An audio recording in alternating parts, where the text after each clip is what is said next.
अवकाश प्रसरण पावतं. आकाश कसं एका ठिकाणी थांबलेलं नाही, अवकाश प्रसरण पावतं. ते प्रसरण पावणाऱ्या अवकाशाला टेकून बसलेले आहेत. आणि ते अवकाश घातलेले त्या भाषेत आहे, शब्दांचं आहे. ते शब्दांना टेकून बसलेले आहेत, काव्याला टेकून बसलेले आहेत, त्या अध्यात्माला टेकून बसलेले आहेत.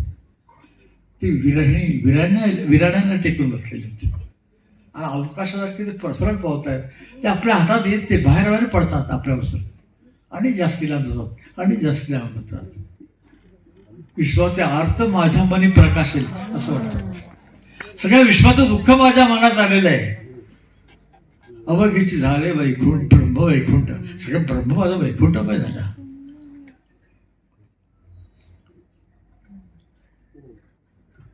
विश्वाचा अर्थ माझ्या मनी प्रकाशले अवघेची द्वे अबोध मन. ज्याला बोध होत नाही ते अबोध मन.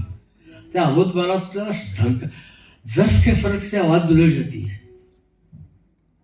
4 भांडी ठेवली तरी चांगलं फुटकं भांड असतं तर वाईट आवाज येतो, चांगलं भांड असतं तर मधुर आवाज येतो. तर चांगलं जर प्रेक्षक असेल तर त्यांचा आघात सुराचा पडल्यावर वावा सुरेल निघेल, मस्तूर आवाज निघणार नाही. इश्की तो चोट पडते दिलो पर यकसा. हृदयाचा वरती प्रेमाचा आघात तर एकसारखाच होतो. जर्फ के फरक से आवाज बदल जाती है.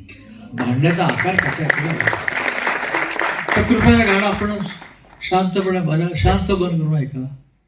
सगळे शांत गाती. राधा शांत गा. शांत शांत आज शांत विश्व शांत मन अशांत. पण फार शांत झाली ना की मनामध्ये अशांतता निर्माण होते. वारा हले ना की पानं हले ना की फुलं फुले ना की फुलं फुले ना. दगडाच्या जोड भासत लहरी गोठवलेले दव गवतावरी. स्मशान उतरे का विजनात.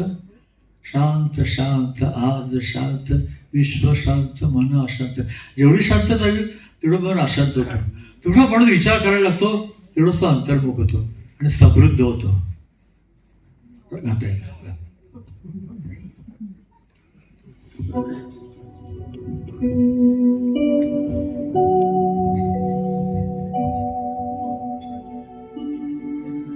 कुछ दिल ने कहा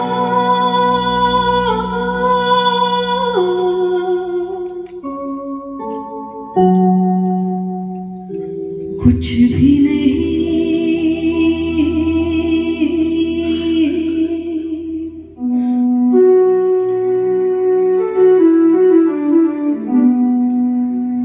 कुछ दिल ने सुना